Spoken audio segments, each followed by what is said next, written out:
Good afternoon, and welcome to our third installment of the Tufts Faculty Webinar Series. This series is a new initiative being launched by the Tufts University Alumni Association to provide continuing education to our alumni around the world. We will be offering live one-hour webinars throughout the academic year on relevant topics delivered by some of the most dynamic faculty on campus. For all of our attendees, your audio has been turned off. If you would like to ask any questions, please type them into the chat box in the lower right portion of your screen. If there are any questions that go unaddressed before our 1 p.m. stop time, we will share those answers with you in an email after the webinar. It is now my pleasure to turn the presentation over to Professor Nimah Mazaheri, who will be discussing the perils and promise of oil wealth. All right. So broadly speaking, my research involves trying to understand the consequences of what is called the resource curse. And the resource curse is this really paradoxical observation that having abundant and valuable natural resources like oil can actually harm a country's social, economic, and political development. And today there's a lot of research being done on the resource curse. Scholars are still trying to understand the conditions under which it holds, the extent to which it holds, but there's a lot of evidence that oil in particular is associated with things like autocratic government, more corruption, more economic volatility, and a higher likelihood of conflict and war. And we can think of some of the countries in the world that would seem to adhere to this resource curse phenomenon. There's a number of autocratic oil states located in the Middle East. There's a number of highly corrupt oil states located in Latin America. And there's a number of conflict-ridden oil states in parts of Africa. So on this slide, I provided a list of the developing countries that we would classify as being oil dependent for many decades, or where the oil sector occupies a really significant part of their overall economic activities. And there's also a number of countries that are moderately oil dependent or who have been producing oil for a shorter period of time. So most of the countries in this upper category experience some aspect of the resource curse as we think of it today. Others have experienced it in the past. But overall, as you can see, we have really a long list of developing countries whose economies are uniquely shaped by the fact that they have oil. And you'll notice, quite a lot of them have importance for the West and for the United States in particular.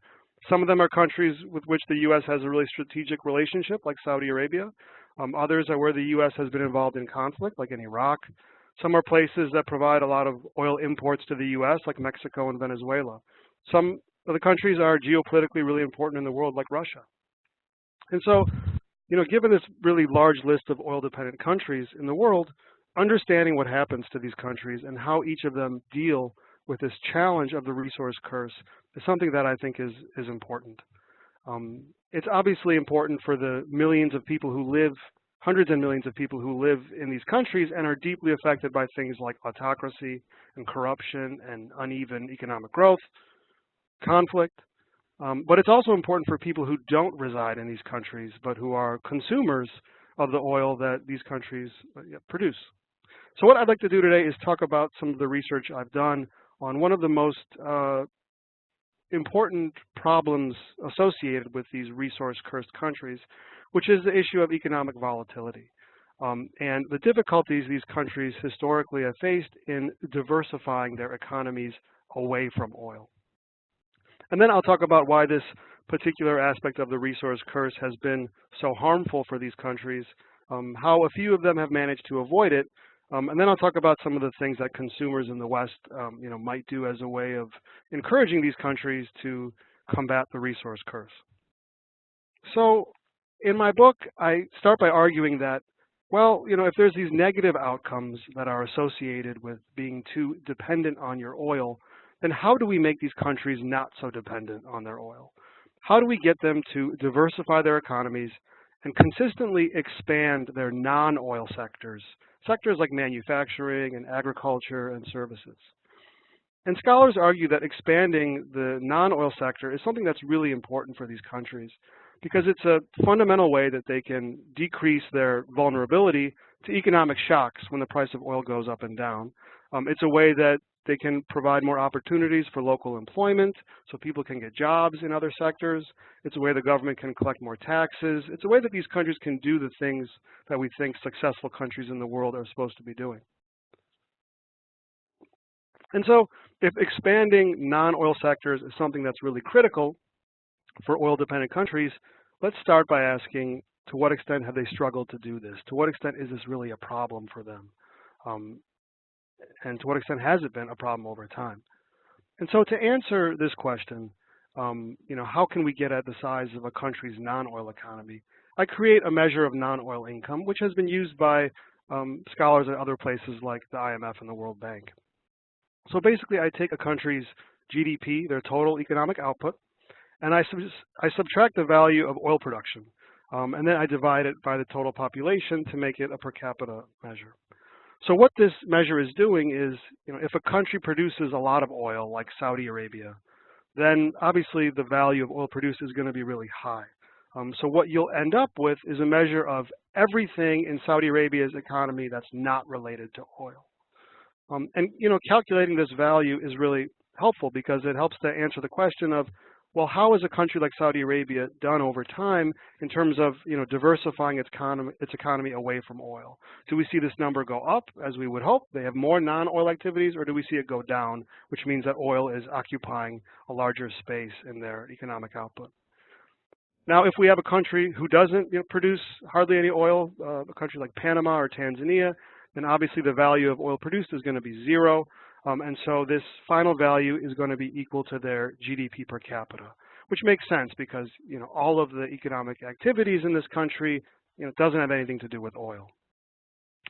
So we can use this measure and we can compare countries around the world through time and basically suck out any wealth that they get from oil and see how the rest of their economies have done.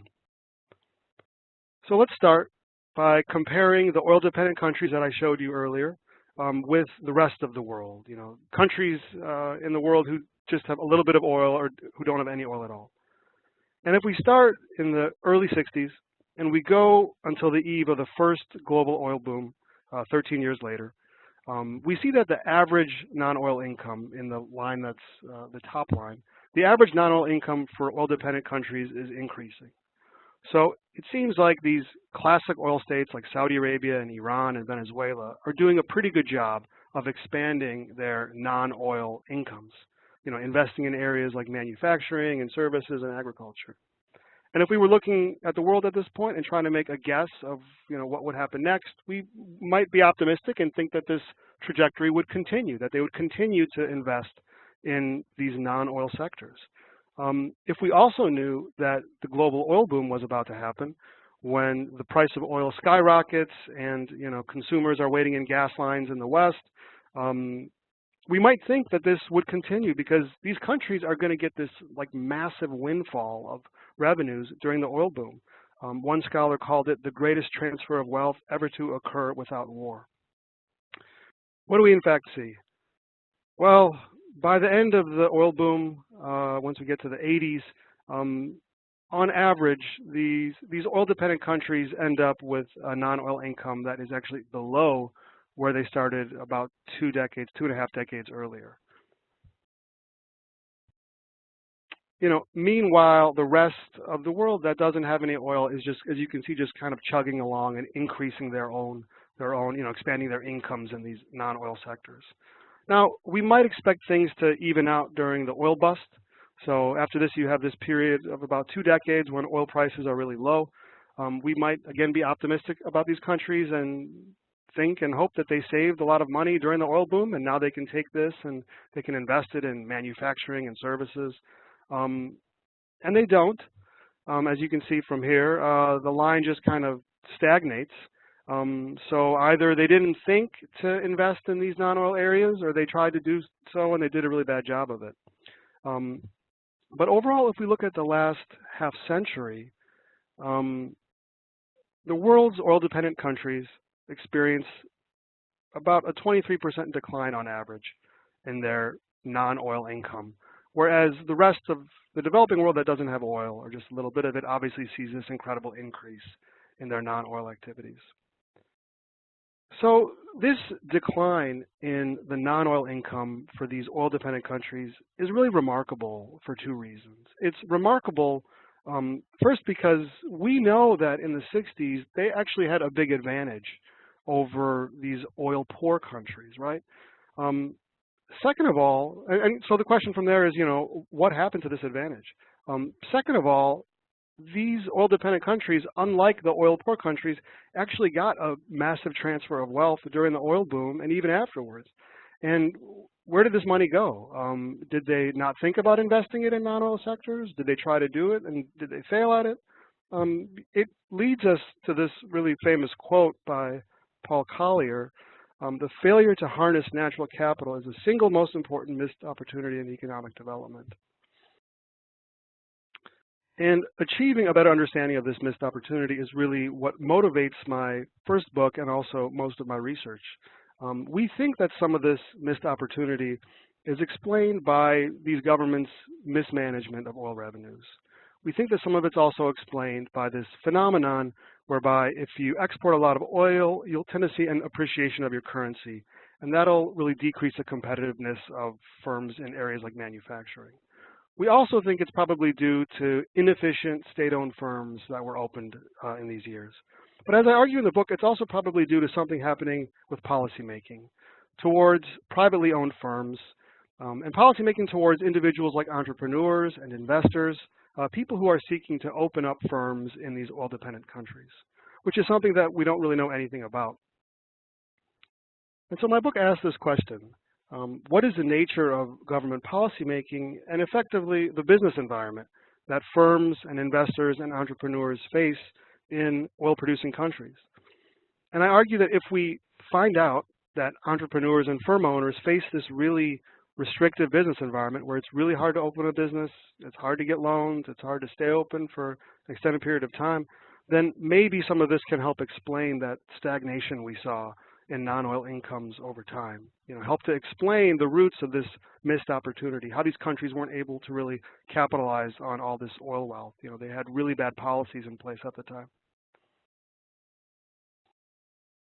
So I'll try to answer this question by thinking specifically about how oil may alter specifically the regulatory and the industrial and the financial policies in a country that would impact the activities of local entrepreneurs and small and medium-sized firms in non-oil sectors.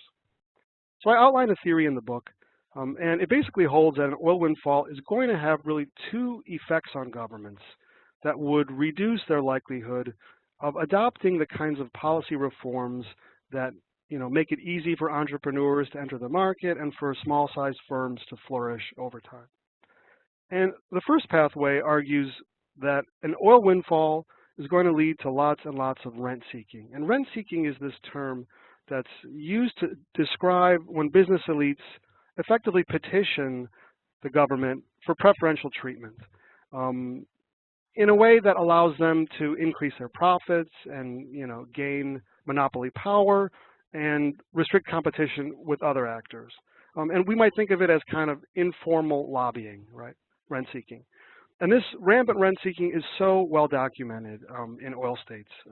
And it creates really high political costs for policymakers if they want to seek out reforms that would effectively encourage new entrepreneurs and smaller businesses to grow. And that's because these business elites who are engaged in this rent seeking, they're able to offer policymakers so much in return for the rents they get. Typically they're very staunch ideological allies of the government, or they're able to provide them with financial contributions or bribes to the extent that it becomes really politically costly for policymakers to adopt reforms that would effectively hurt their interests. I also argue that there's another causal process at play, which is after an oil windfall, what we've observed is a government tends to direct all of its energy towards expanding the oil sector, which makes sense. If you're a developing country, you discover oil, you want to exploit it. What happens, though, is this tends to crowd out the activities of non-oil sectors. So you have this economic process that occurs, but I think it has political and policy-making implications, especially for domestic entrepreneurs and for owners of firms who are, of more modest capital and they're owned by, non-elites in the country. This crowding out, I argue, weakens these non-elite firm owners politically, and also weakens the policymaking influence of organizations like business associations and chambers of commerce. These organizations that have been really important agents of reform in a lot of countries. So what you end up with in an oil state, I argue, is a very small group of influential business elites, but then a really fragmented and weak community of non-elites who are unable to have a real influence on policymaking. And so for these two reasons, I think that countries who receive an oil windfall are going to enact, they're unlikely to enact the kinds of policy reforms that would, again, open up the business environment, make it, improve access to credit, build up the institutions that are important for expanding, private sector activities. Okay, so I test this theory in a couple ways in my book. And the first way is using quantitative methods. And let me go over some of the results that I have to hopefully convince you that my theory is right. So I use a lot of data from the World Bank, and I'm centering on measures of the business environment for domestic entrepreneurs and for small-sized firms, what we think of as an SME in a country, a small or medium-sized enterprise. And these are the firms that are unlikely to be owned by elites, so the owners can't engage in this rent-seeking, this lobbying that I talked about. However, they're usually larger than what we think of as, micro firms, but they can't be foreign-owned. So I'm really trying to get specifically at, domestic entrepreneurship. And I first look at the barriers to startup. How easy or hard is it to open a firm in a country?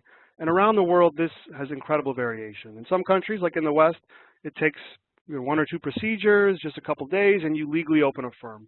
Other countries, particularly in the developing world, it can take months and months and be very expensive, and many procedures, these hurdles that you have to get over.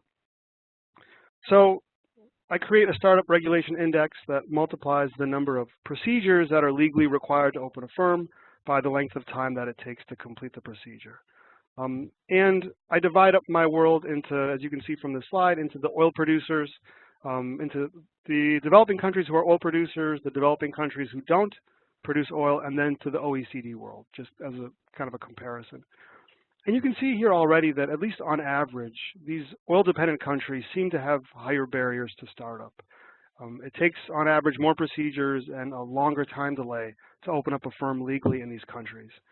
Certainly, just being in the developing world, you can see it's harder to open a business than it is in the OECD world in places like North America and Europe. But something seems to be going on with these oil-dependent countries. So I'll create three more measures.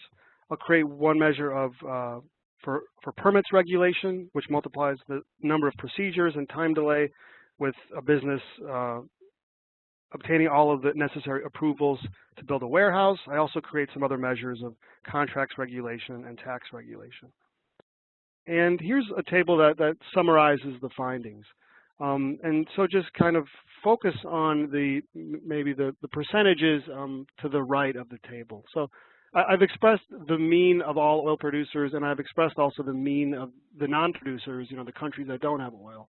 And I compare them using the startup regulation index I showed you, the permits one that I create, a tax one that I create, and the contracts one.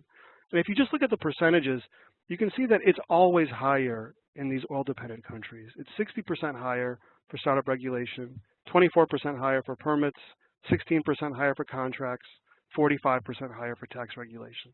Basically, it's more difficult to do these things if you're an entrepreneur or a business owner who just happens to live in a country that has a lot of oil. So hopefully you're persuaded by this, that from at least a regulatory standpoint, it seems to be a more restrictive business environment in oil-dependent countries. Now, I then turn my attention to credit.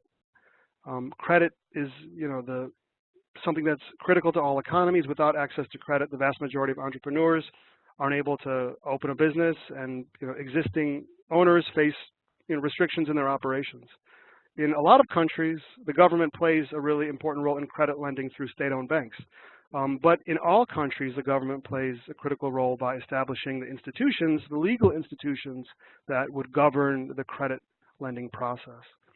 And there's a lot of research that shows that when you have better legal protections that are enforced by the government, that has a positive relationship with the volume of lending. So where the government enacts these really good institutions for lending, you see more credit than being lent.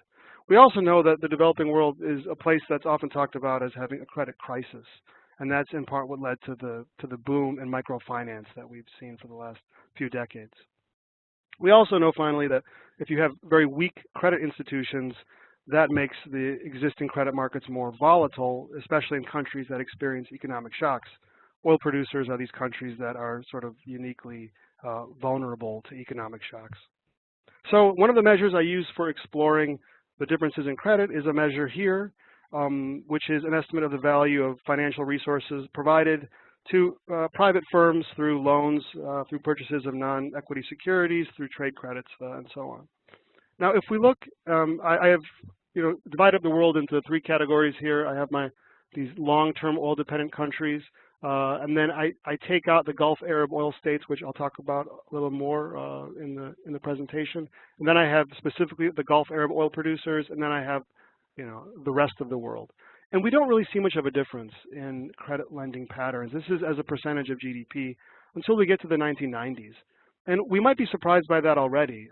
If you're a country that has oil, you have this constant flow of oil revenues, and you could certainly target some of these revenues towards providing credit to privately owned firms. But it seems as if oil producers weren't really doing that over time. Once we get to the 1990s, you can see that it's actually oil producers who are not providing very much credit as a percentage of GDP. Now, it looks like the Gulf Arab oil producers are providing a lot. And again, I'll talk about that as we get a little further. But it seems overall that most oil producers aren't providing as much credit as countries who don't have oil well. We can also look at other institutional measures of credit lending. And when we do this, we start to see clearer differences between the oil-dependent countries and all other countries. So we can measure things like the degree of credit rights in a country, or the degree to which collateral and bankruptcy laws protect the rights of borrowers. And the mean value of credit rights is about 21% lower in oil-dependent countries than other countries. And we can look at other indicators as well. And overall, it seems that not only is the volume of credit lending lower, but the institutions that govern credit lending practices are weaker in oil-dependent countries. So if you have excessive regulation, if you don't have as much access to credit, we can think of some of the consequences of this. If the government requires that firms complete more regulatory procedures, file more documents, have to wait in time for the wheels of bureaucracy to turn, then there should be an increase in the time that firm managers report having to spend on these activities. So to explore this, I look at some data that surveyed firm managers and asked them to give an estimate of how much time they spend in a week on just dealing with regulation, dealing with taxes and customs and labor regulations and so on. And interestingly, the mean value for oil-dependent countries is 10.68, as opposed to 8.51 for the rest of the developing world. And this difference is significant statistically. But it seems just from here that we are confirmed that firm managers in oil-dependent countries have to spend more time in a week dealing with regulation. We also know that if you have to spend, if you have excess regulation, in some places managers will just consider bribing officials as a way to get around regulation.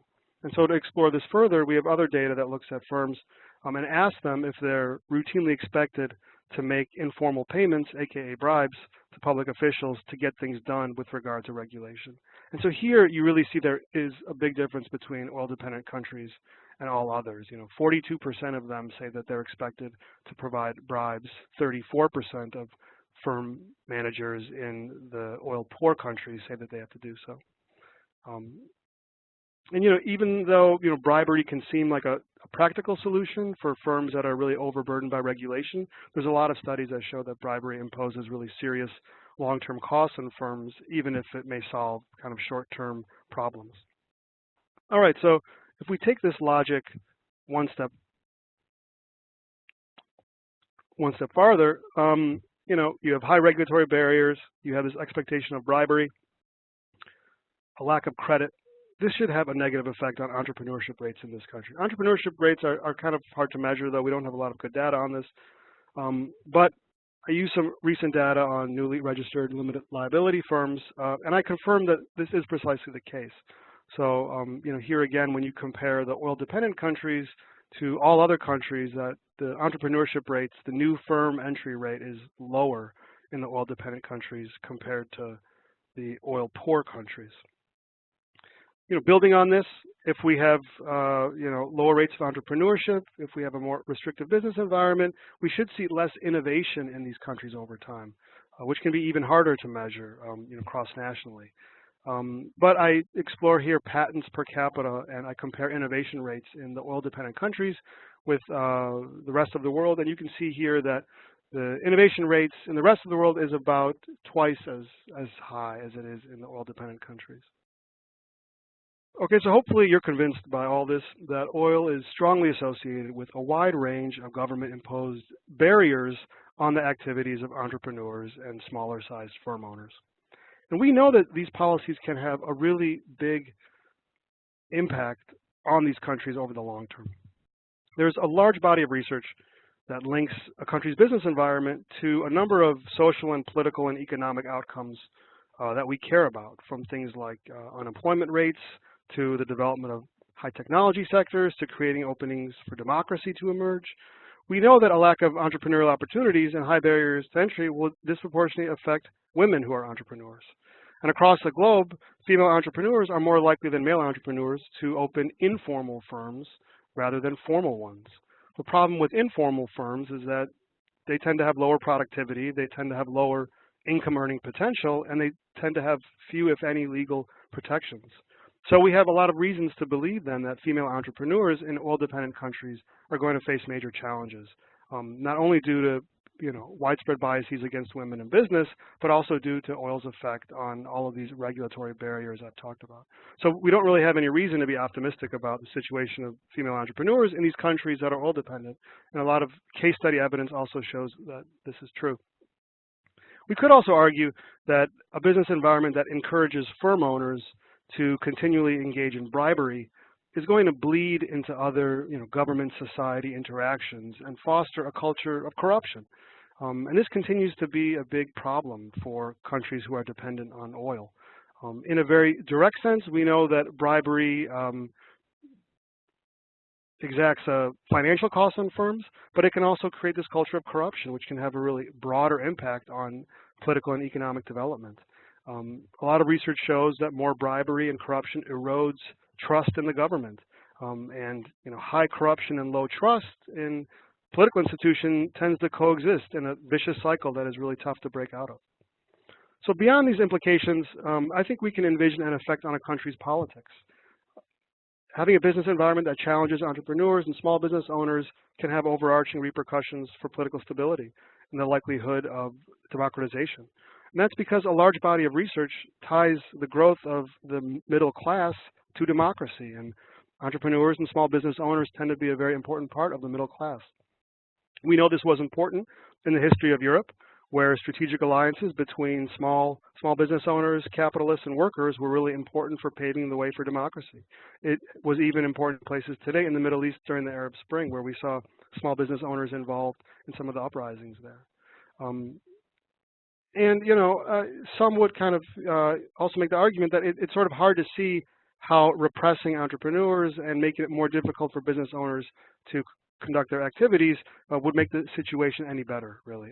Certainly wouldn't help them to deal with any of the symptoms, be they political, economic, or social, of the resource curse. So I'd like to conclude by making two final points. And the first is that I'd like to point out that not all oil-dependent countries have these excessively restrictive business environments.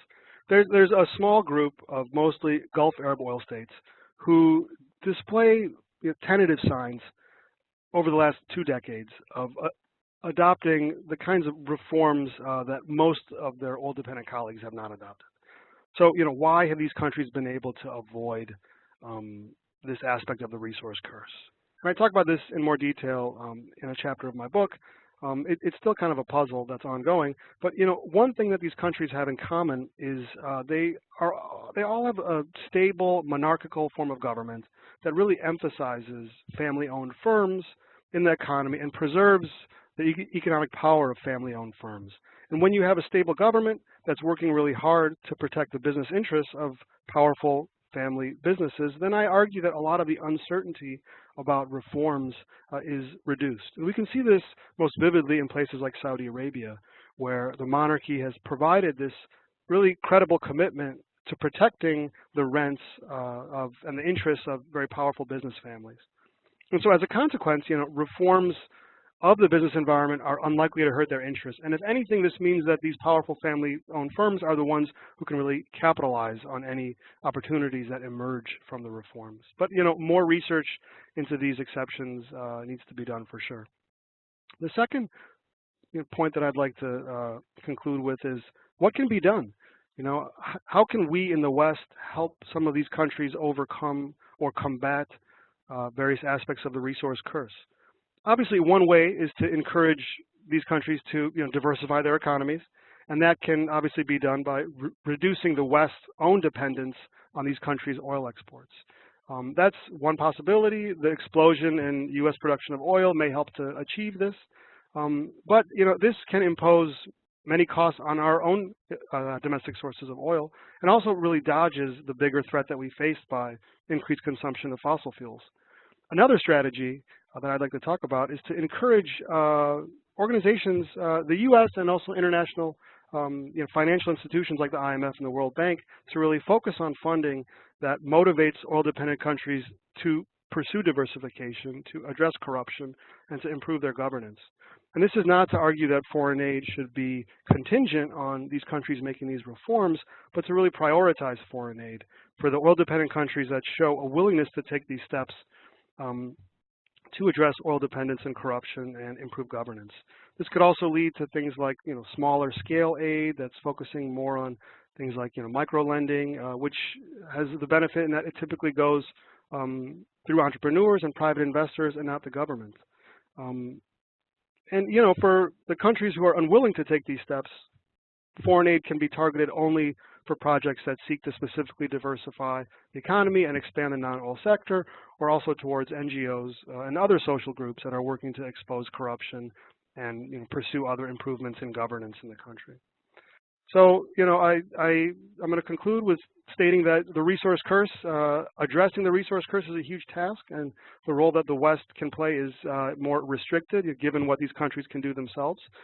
But we should be optimistic because a few oil-dependent countries like those in the Gulf region of the Middle East seem to be avoiding some of the symptoms of the resource curse, even if they succumb to other symptoms. And the experiences of these countries also show that some of the political institutions which we thought would only inhibit economic reform may actually help facilitate it. That said, there's a number of questions that still remain to be answered, and that's what I plan to research into the future, and so I'll just leave it there, and thank you for your time. And I'm happy to take any questions that you have. So I'm just looking now at some of the questions. So one question is, what effect do you foresee on these countries with increasing use of alternative energy? Well, yeah, that is, goes into the first part of what I was talking about. I mean, if the West reduces its dependence on the oil that these countries produce, then it's obviously going to force them to get more creative about their economies and to try to really expand these non-oil sectors. What's interesting is that you see a lot of these oil-dependent countries making significant investments in alternative energy themselves. So I think they see the writing on the wall, and they saw it probably even before consumers in the West saw it. So you have a lot of investment in places like Saudi Arabia in alternative types of energy. So yeah, I think that increasing fuel efficiency in cars, all of these things, reducing consumption of fossil fuels in general is over time is going to certainly force these countries to think about non-oil sectors. So that's a great question. So I have another question here. Can you comment on what generations of oil dependence and family-owned businesses concentration does to the cultural aspects of entrepreneurship and commercial mindset? That's a great question. And I guess I can say that we don't know. I mean, scholars don't know, but that's a question that we would certainly want answered. I can just sort of tell you about some of my research in Saudi Arabia that looked at family-owned firms, and I think that some of the research shows that, yeah, it has really if we want to talk about something like an entrepreneurial spirit in a country, right, that the presence of very powerful family-owned firms controlling the bulk of the non-oil sector has really, dampened the entrepreneurial spirit in a country like that. But more research certainly needs to be done. So that's an interesting question. Let me just see here. These are great questions. Sorry. Okay, so how does a country like Norway fit into your data set? In your opinion, has it benefited from being in Europe or other factors? Great question. And I will say that's probably one of the most common questions I get. What about Norway? And the explanation that I can give is that Norway is really different from a lot of these countries that we're talking about. So first of all, the research really focuses on developing countries. So I'm leaving out OECD countries in all of my analysis, even though including them, doesn't really change the results. But I should, make that point clear that, my research focuses on the developing world. But Norway is really different from a country like Saudi Arabia or Iran or any of the other, major members of OPEC, because Norway discovered its oil a few decades after these countries did. And when oil came online for Norway, they had already had really robust political, economic, and legal institutions. They already had a economy that was doing well. And so, oil was great because they could really take advantage of that wealth and they could manage it really well. Whereas for most of the countries we're talking about, state formation, building the capacity of the state and the institutions occurred simultaneously with oil. And many would argue oil really, tainted that whole process. So yeah, so that's, one explanation I can give for Norway, that they're just kind of a different country, and they also benefited from the timing of it, that they were able to discover their oil after they already had really, robust institutions. So policy impacts the ability to diversify economically. Aren't there other significant factors such as terrain, climate, lack of non-oil and natural resources, and cultural religious attitudes with equal or greater impacts on economic diversification? Okay, that's a great question. So, so in my book, I run a battery of statistical tests, and so I try to control for as many, of the big kind of, macro historical or, geographical factors that we think would be important. And I'm not saying, that these factors aren't important in explaining economic diversification. I'm just kind of explaining that oil is, one of them. So, I mean, there's certainly research that shows that, climate and, certain cultural or religious attitudes may have an association with whether or not you diversify. And I'm saying that oil is also a factor that we've kind of ignored. What component of your education sparked your interest in the topic of your research? Okay, so I'm Iranian, so oil was the conversation that I had growing up at the dinner table. We talked about oil a lot, and I lived in Iran after I graduated from my undergraduate, and it's just I think oil is something that people in the Middle East, especially those that are the oil-dependent countries, almost everyone has an opinion on it. So I became really, I just became really interested in it, and thinking about this whole paradoxical notion of a resource curse. The idea that you could possess something that's so valuable, and that could actually lead to negative outcomes for your country. So that kind of I became fascinated by that. So that's and then it's just sort of gone on since then, and I continue to be fascinated by it, and to ask new questions and try to find new answers. Have you had a chance to look at the connection between oil economics and political stability and/or diversity? My impression is that it's conversely related. Yeah, so it's kind of the research on oil and political stability is kind of, the findings are kind of weird because we can argue that oil should lead to more political stability, and we can look and see countries like Saudi Arabia or some of the other Gulf states, and it seems like oil could be part of the reason why they're able to be so stable for such a long time. And the logic that we might make is that oil is free money that the government can then use to invest in a lot of the benefits that would satisfy a population, things like healthcare and education and infrastructure and so on. So we can, and we could also think that a government could use these oil revenues to also buy a very large security state and watch the people very closely and build up their military. So there's all these advantages we could think for political stability. And I'm not saying that any of those are good for these countries, but in that sense you could see how that could help a government endure over time. The other side of it though is that we also know that a lot of these oil dependent countries are really conflict prone, and that's because we tend to see a lot of competition for something as valuable as oil. So if you think of some of the countries in Africa, places like Nigeria, where you've seen a lot of conflict over getting access to oil or controlling the oil. So I would say that we don't have a really good understanding about the relationship between oil and political stability, and I think it also would hinge on how we define political stability. If we define it to mean a regime, a government that endures over a long period of time, or if we define it to mean things like protest and strikes and guerrilla warfare and things like that. So I think it'll really hinge on how we define it. But that's a really great question. What can oil companies do when operating in places like Iraq? If companies start suggesting to the government what to do with their oil rent, they could be accused of colonialism or overstepping their mandate. Yeah, that's a really good point to make. I think it's a really tricky situation. Especially a country like Iraq, especially has had such a difficult history with oil. Well, all of these countries really in the Middle East, they have this really, painful history with a lot of Western oil companies. So yeah, it seems like it would be really hard for Western oil firms to come in and start dictating how the oil revenues are spent. And so then that does sort of fall under the bracket of probably what's, as you say, being accused of colonialism or overstepping their mandate. So then it becomes really incumbent on the government to try to be more transparent about how they spend their oil revenues and whether or not those actually benefit the people. A lot of the oil-producing countries that I've talked about aren't totally interested in that.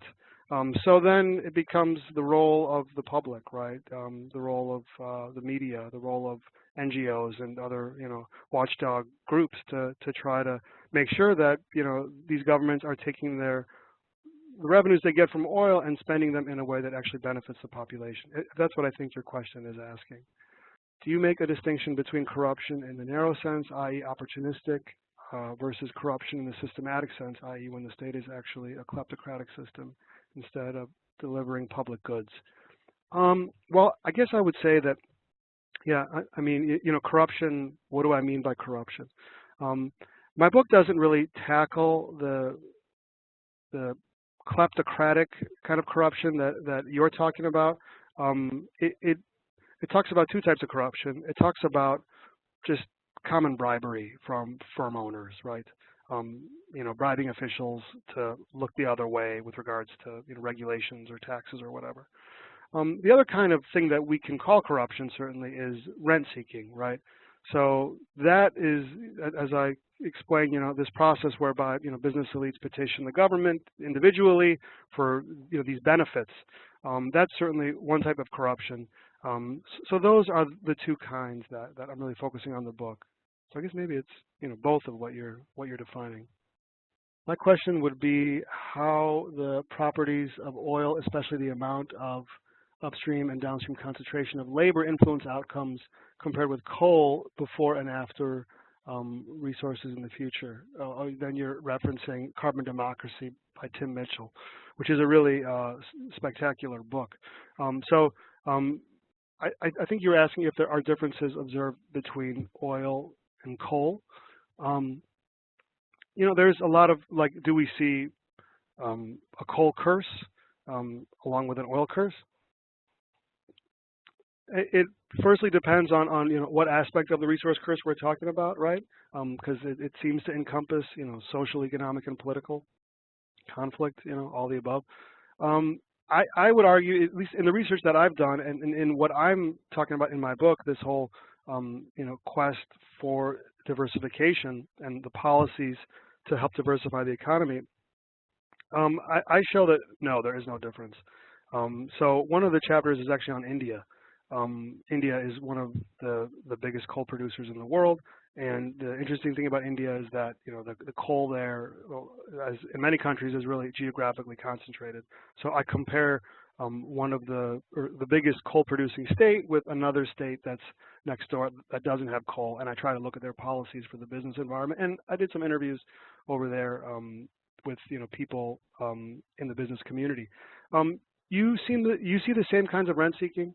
You see the same kinds of things like an inability of owners of non-resource firms to be able to influence policymaking, or for their business associations, their chambers of commerce to really have any influence on leaders, because you see them, like in many countries, that once they figure out that they have all these valuable resources, they just zero in on that completely, and so nothing else really matters. This crowding out that happens. But I have seen research though that shows that sometimes the effects of coal are different than the effects of oil. We can certainly think of the U.S. and think of the coal-producing parts of the U.S., places like West Virginia. There's a lot of research that shows that they experience various aspects of the resource curse, regionally there. It's an interesting question, and it may come down to the rents, or the volume of rents. I mean, the thing about oil is that oil is just so valuable, and if oil sells internationally for $100 a barrel, it's not right now, but if during a boom it does, and it's costing these countries $2 or something to produce it. I mean, that's what we call rents. I mean, that's a super profit, right? And coal may not generate these kinds of super profits. So because oil is this incredibly lucrative industry to be in, I think we could argue that might enhance these and exacerbate this kind of corruption, the rent seeking. All of these problems may be worse in the context of oil than it is in coal. But that's the kind of thing that we need to do more research on. I'm happy to also answer any questions via email. Please reach out to me. Thanks for having me. I was honored to be here.